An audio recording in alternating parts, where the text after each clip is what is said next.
Hello mga kaguro! Kaway-kaway mga master teachers! Para sa inyo ito, napansin po ba ninyo na ang daming NCOI para sa ating PMES IPCRF for master teachers this school year 2024-2025? But wait, tingnan natin sa videong ito kung paano padadaliin ang pag-prepare ng ating mga supporting documents for our IPCRF. I also prepared PMES templates and inclusions na designed for master teachers. Kaya let's go!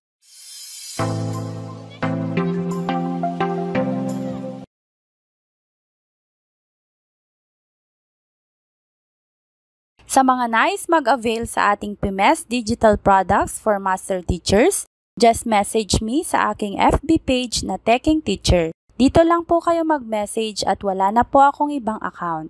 Ngayon ay nandito nga tayo sa PMES Tool for Master Teachers 1-4 Highly Proficient Teacher 2024-2025. Magbe-base din tayo dito sa DepEd Order No. 17 Series 2025, ang Interim Guidelines for PMES for more guidance. Hindi na natin isa-isahin ang mga classroom observable indicators dahil ito po yung mga ipinakita natin during the teaching demonstration noong 4th quarter. As one na natin silang pag-uusapan. Ang mga objectives na ito ay Objective 1, 3, 5, and Objective 7. Tandaan lang po natin na sa mga COI na ito, hindi lang po COT ang ating MOV para makakuha ng mataas or perfect na rating. Hindi sapat na perfect ang rating mo dahil kailangan po ng attachment na proof of attendance of colleagues. Kailangan po kasi ay imomodel natin sa mga co-teachers natin ang mga objectives na ito. Kapag umattend sila sa demo, magpapasign lang po tayo ng attendance sheet as proof of their presence. Ngayon ay dumako na po tayo sa medyo madami-daming non-classroom observable indicators natin. 10 po ang mga NCOI at para mapadali ang ating discussion, pagsamasamahin na natin ang mga objectives na may parehong MOVs na PMCF with annotations tulad dito sa Matrix of Documentation for Highly Proficient Teachers. 7 objectives po ang may ganitong MOVs para ma-target ang perfect na rating or 5. Ito ang mga objectives 2, 4, 6, 8, 9, 10, at 12. Dito nga po tayo sa Objective 2 sa PMES tool. Just like the other objectives I mentioned earlier, ganito po ang mga means of verifications. First, proof of attendance. Second, minutes of coaching and mentoring.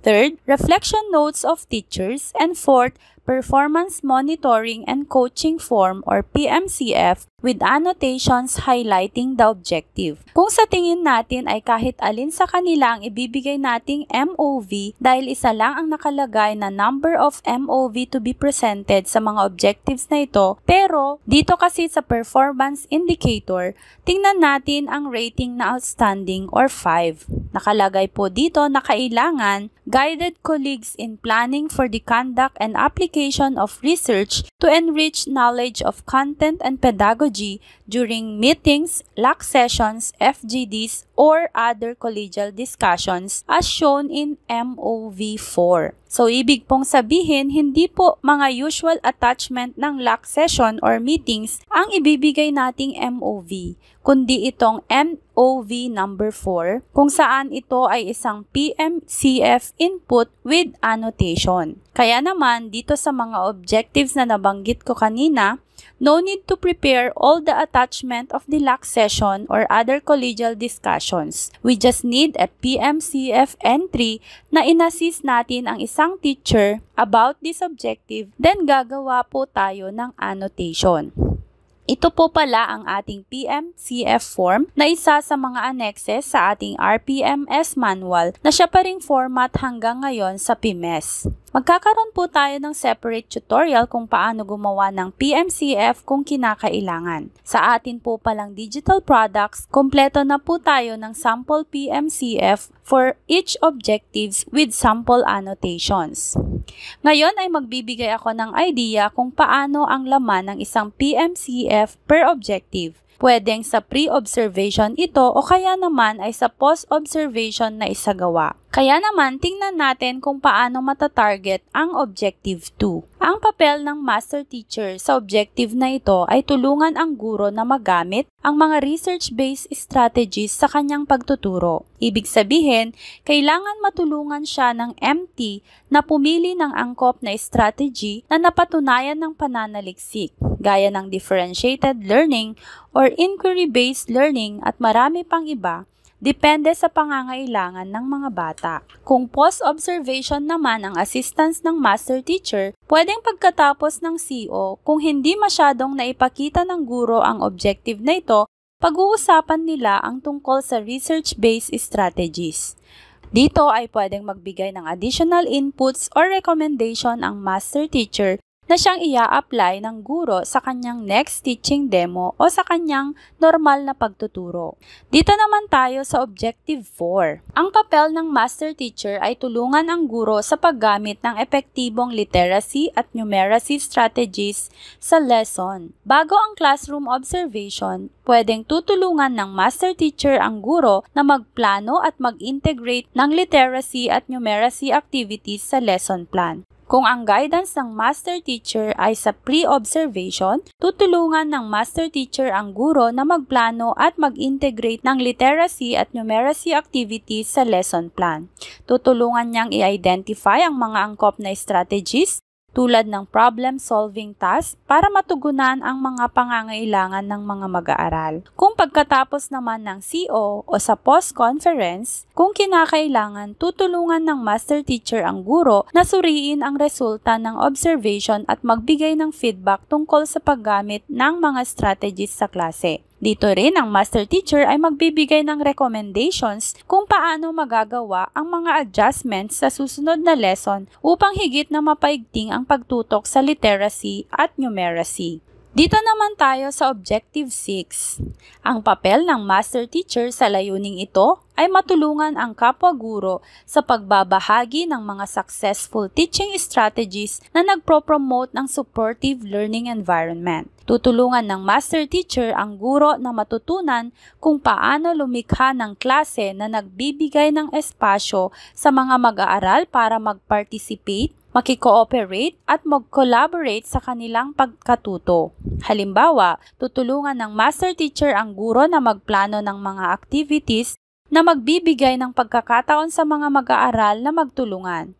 Ang mga strategy tulad ng cooperative learning activities at group discussions ay maaaring maging mga tools para dito. Ang Master Teacher ay magbibigay ng mga halimbawa ng iba pang estratehiya na napatunayan ng matagumpay sa pagpapalakas ng student engagement at teamwork. Dito naman tayo sa Objective 8. Ang papel ng Master Teacher sa layuning ito ay magbigay ng gabay at suporta sa guro sa pagdisenyo, pag-aangkop at pagpapatupad ng mga teaching strategies na tumutugon sa pangangailangan ng mga mag-aaral na may kapansanan, giftedness o talento. Pwedeng tutulungan ng Master Teacher ang guro na magplano ng mga estratehiya na angkop sa mga mag-aaral na may espesyal na pangangailangan. Maaari siyang magbigay ng mga halimbawa ng differentiated instruction o assistive technologies na makakatulong sa mga mag-aaral na may kapansanan. Kung ang tututukan naman ay ang mga mag-aaral na may giftedness, tutulungan ng MT ang guro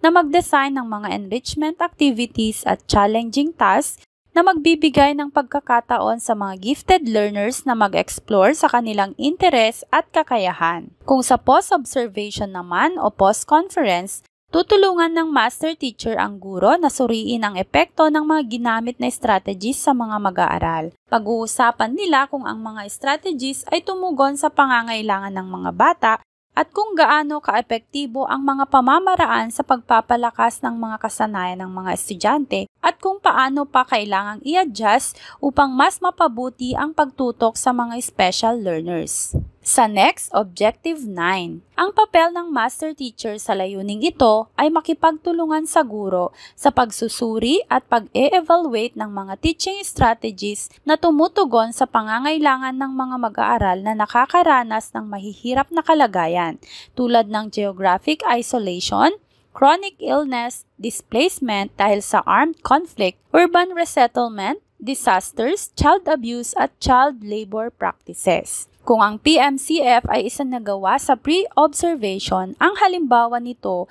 ay tutulungan ng master teacher ang guro sa pag-aangkop ng mga estratehiya na magsusustento at magiging sensitibo sa mga pangangailangan ng mga mag-aaral sa mga ganitong sitwasyon. Maaari itong maglaman ng paggamit ng mga alternative learning materials, online platforms, or flexible activities na magpapadali sa mga mag-aaral na mayroong chronic illness at iba pa. Tinutulungan din ng master teacher ang guro na mag-develop ng trauma-sensitive activities at safe spaces na makakatulong sa mga mag-aaral na may kasaysayan ng child abuse o napilitang magtrabaho dahil sa child labor. O kaya naman, pagkatapos ng classroom observation, pwedeng magbigay ng feedback ang master teacher sa guro hinggil sa epekto ng mga strategies na ginamit para sa mga mag-aaral na may espesyal na pangangailangan dulot ng mahihirap na kalagayan.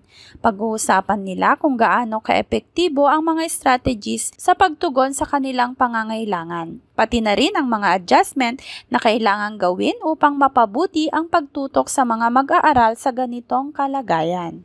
Sa Objective 10 naman, ang papel ng master teacher sa layuning ito ay makipagtulungan sa kapwa guro upang suriin at pag-usapan ang disenyo ng learning programs na nagde-develop sa kaalaman at kasanayan ng mga mag-aaral na may iba't ibang antas ng kakayahan. Sa pamamagitan ng pagtutulungan, ang master teacher ay makikipag-collaborate sa guro upang tiyakin na ang mga programa ay tumutugon sa pangangailangan ng mga mag-aaral sa iba't ibang ability levels, mula sa mga mag-aaral na nahihirapan hanggang sa mga mag-aaral na may advanced learning capabilities.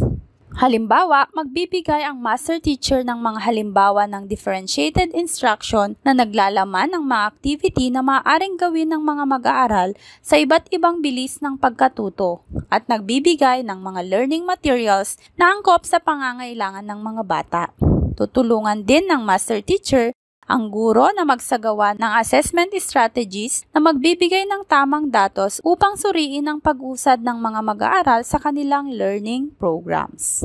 At sa huling objective na nangangailangan ng PMCF, ang Objective 12. Ang papel ng master teacher sa layuning ito ay magbigay ng gabay at tulong sa guro hinggil sa mga teaching practices na sumusunod sa mga umiiral na batas, regulasyon at mga responsibilidad na nakasaad sa Code of Ethics for Professional Teachers. Kung ang pagme-mentor ng master teacher ay isasagawa sa pre-observation, tutulungan ng master teacher ang guro na maunawaan ang mga batas at regulasyon na may kinalaman sa kanilang tungkulin bilang mga guro, pati na rin ang mga pangunahing alituntunin na nakasaad sa Code of Ethics. Magsasagawa sila ng discussion hinggil sa mga key points of Code of Ethics tulad ng professional conduct, responsibility to students at adherence to educational standards. Pag-uusapan din nila kung paano ma-integrate ang mga prinsipyo ng ethics at batas sa kanilang araw-araw na pagtuturo at pag-aalaga sa mga mag-aaral. Kung ang mentoring at coaching naman ay pagkatapos ng CO or post-conference, maaaring magbibigay ang master teacher ng feedback hinggil sa kung paano na ipakita ng guro ang mga prinsipyo ng Code of Ethics at iba pang regulasyon sa kanyang pagtuturo. Ire-reflect nila ang mga practice na nagpapatibay ng ethical teaching, pati na rin ang mga aspeto na maaari pang mapabuti upang maging mas aligned ang mga professional standards. Magsasagawa sila ng follow-up discussions upang mapalakas ang kamalayan ng guro tungkol sa kanilang responsibilidad bilang guro at kung paano nila mapapabuti ang kanilang pagganap sa konteksto ng legal at ethical guidelines. Ngayong natapos na natin ang mga objectives na nangangailangan ng PMCF with annotations, balikan na natin ang Objective 11. Iba na ang MOV na kailangan dito. Para umano makakuha ng rating na 5, kailangan ay MOV1 ang ating ipakita. Synthesis of evaluation of a program na may kinalaman sa community context. Hindi naman nabanggit dito na kailangan ay colleagues ang implementer ng program, ngunit siguro ay co-teacher nga, hindi naman pwedeng tayo ang mag-evaluate sa sarili nating program, di ba? Kaya ang papel ng master teacher sa layuning ito ay tumulong sa guro sa pag-reflect at pagsusuri ng mga learning environments or programs na tumutugon sa pangangailangan ng komunidad. Hindi lamang sa loob ng ating klase ang ating tutok, kundi pati na rin ang mga programang isinasagawa para sa komunidad upang tiyakin na ang mga mag-aaral ay nakikinabang at natututo mula sa kanilang lokal na konteksto. Halimbawa ng mga ganitong program na pwedeng ini-implement ng mga teachers ay reading program in the community at community-based programs tulad ng Clean and Green Project, Clean Up Drive, feeding programs at iba pa na maaaring isinagawa ng guro upang lalong matulungan ang mga mag-aaral at community members sa kanilang needs and weaknesses. Ang synthesis ay maaaring maglaman ng mga sumusunod: Program Overview, Implementation Summary, Evaluation Findings, Challenges, Recommendations, and Conclusions. Pwedeng sundan mo ang ganitong format kung gugustuhin mo. Anyway, inclusion din ito ng ating digital product for master teachers. Dito na tayo sa Objective 13. Ang MOV naman na kailangan dito para makakuha ng 5 na rating ay Evaluation Report. Halos kaparehas din niya ang Synthesis of Evaluation kanina. Very clear po dito na evaluated with teachers the implementation of certain school policies and procedures as evidenced by MOV1.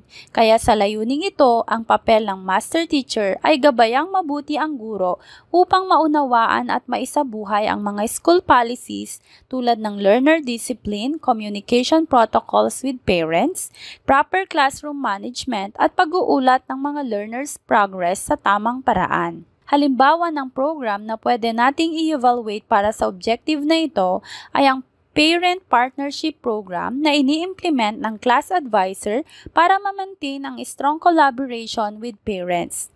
Narito ang halimbawa ng ganitong report. Ito rin po ay inclusion ng ating PMES Digital Product for Master Teachers. And the last but not the least objective, Objective 14. Tulad ng ibang NCOI objective, marami tayong pagpipilian na MOVs, pero ang kailangan para makakuha ng rating na 5 ay ang MOV3, Annotated Evidence of Practice. Pwedeng documented feedback, remarks from superiors, recognition from the school or school community about one's qualities. Aside from this guys, kailangan na ang evidence of practice mo ay beyond the school or community learning center dahil kung within the school lang yan, 4 lang ang rating mo. So imbes na awards mo from the school ang ilagay mong MOV, kailangan ay manggaling ito sa ibang school o di naman kaya ay sa community, sa barangay o kaya ay sa LGU. After that ay gagawan mo ng annotation ang iyong certificate or MOV dahil nakasaad nga dito na Annotated Evidence of Practice. So hayan guys, I hope nakatulong ang video na ito para magbigay linaw sa ating mga objectives para matarget natin ang outstanding na IPCR this school year. Lalo pat napakalaking tulong ng IPCR ngayon sa bagong promotion scheme. At kung nais po ninyong mag-avail ng ating PMES Digital Products for Master Teachers, just PM me sa ating FB page na Teching Teacher. Wala po akong ibang page mga kaguro, ito lamang po, kaya beware po kayo sa mga scammers. May mga nagpo-post sa FB na may PMES files din po sila, pero may mga teachers na po na nag-share na na-scam po sila, kaya mag-ingat po tayo. Salamat ulit sa pagtangkilik sa ating channel. Mag-comment po kayo sa baba kung kailangan po ninyo ng dagdag na tutorial, lalo na sa paggawa ng ating PMCF. At sa annotations naman, may nauna na po akong video para dyan. Kaya naman mag-subscribe kayo para lagi kayong updated sa ating mga videos. Paalam mga kaguro! Happy Teching Day!